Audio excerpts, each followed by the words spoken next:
Shalom, Malachei Shalom, Malachei Elyon. Parashat Emor, or Torah. Take out your calendar. The priests may not defile themselves in a host of ways. Animal sacrifices are highly regulated. The Torah presents its calendar of holidays in full. The Omer is a 7-week count from Passover to Shavuot. Blasphemy against God is a serious matter.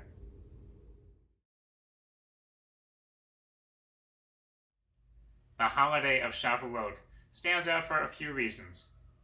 One, it's the only holiday in the Jewish calendar with dairy built into the menu.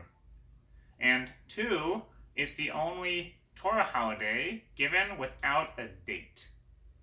Of course, the Torah says we should celebrate it, but it doesn't tell us on the X month and the Y day, like it does for the rest of the holidays in this parsha. Instead, it attaches it to another holiday and says count from there. In this case, the holiday of Passover. Here's the verse. And from the day on which you bring the sheaf of elevation offering, the day after the Sabbath, you shall count off 7 weeks. In this verse, the rabbis understand Sabbath not to be Shabbat, Friday night, Saturday, but as a holy day, the day of, in this case, Passover. And so 7 weeks from the second night of Passover, that's the day after the first day, the rest day, that leads us to Shavuot. We see here that the Torah is linking Passover to Shavuot. You can't get to Shavuot without Passover, because you need to know when Passover begins in order to know when to celebrate Shavuot. And one reason is chronological, because the Israelites walked through the Split Sea, and 7 weeks later, they stood at the bottom of Sinai, receiving the Torah.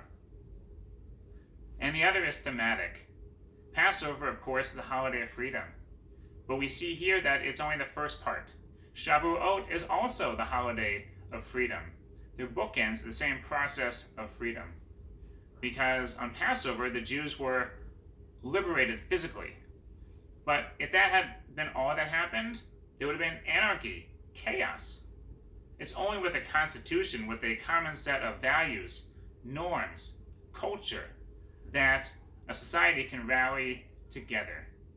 And that constitution was the Torah.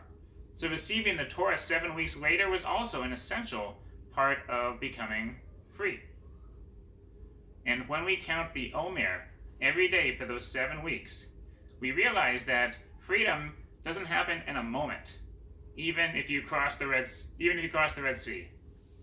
Freedom is a step-by-step, day-by-day progression. And when we recognize this, we ourselves are more apt to grow. We see each day as an opportunity.